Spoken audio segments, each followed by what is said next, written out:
मायके का मान, heart touching story of women.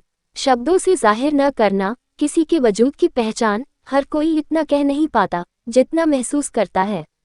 रश्मि बहुत ही सीधे और सरल स्वभाव की थी और उसको जीवन के दांव पेच कुछ कम समझ आते थे।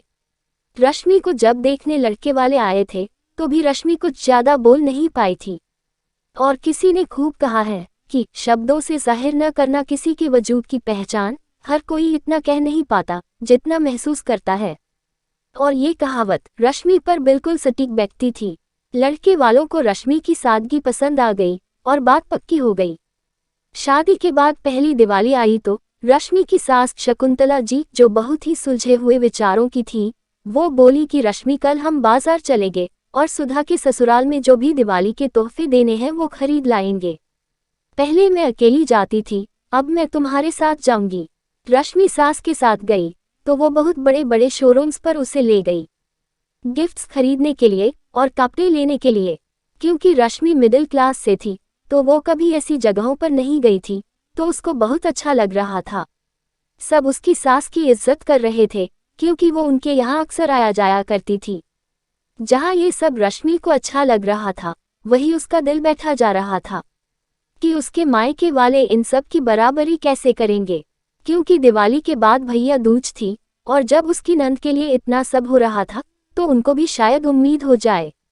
रश्मि ने बातों बातों में अपने घर पर ये बात रखी तो उसकी माँ, जो कि एक विधवा थी, उन्होंने अपनी चूड़ियां गिरवी रखकर रश्मि के लिए गोल्ड बनवा दिया और दिवाली पर उसके भाई भाभी को सामान लेकर भेजा। सबने खाना खाया और रश्मि किचन में बर्तन रखने गई तो शकुंतला जी ने कुंदन रश्मि का भाई से एक बात कही। बेटा, अगर बुरा न मानो तो एक बात कहूँ। जी आंटी जी कहिए, ये जो भी कुछ तुम लाए हो वो मैं जानती हूँ अपने सामर्थ्य के बाहर से लाए हो, क्योंकि हर लड़की अपने मायके का मान चाहती है अपने ससुराल में। पर मेरा निवेदन है कि 250 और एक मिठाई के डिब्बे से ज्यादा मैं कुछ नहीं रखूंगी, क्योंकि भाई का हक होता है बहन को देना। इसलिए ये शगुन और तुम दोनों का प्यार हमेशा मीठा बना रहे, इसलिए ये मिठाई काफी है। कुंदन के मना करने पर भी उन्होंने सादर वो सामान वापस कर दिया, क्योंकि वो जानती थी कि वो सामान उन्होंने अपनी चादर से बाहर जाकर खरीदा है। दोस्तों, सही कहते हैं सब कि प्यार किसी दुकान पर नहीं मिलता, बस महसूस करो तो अपने अंदर ही है। रश्मि रोने लगी और अपनी सास के गले लग गई। दोस्तों, उम्मीद करती हूँ मायके का मान, दिल छूने वाली कहानी, हार्ट टचिंग स्टोरी आपके भी दिल को छूने में कामयाब रही होगी। आज की ये हार्ट टचिंग स्टोरी आपको कैसे लगी, ये आप हमें कमेंट करके बता सकते हैं।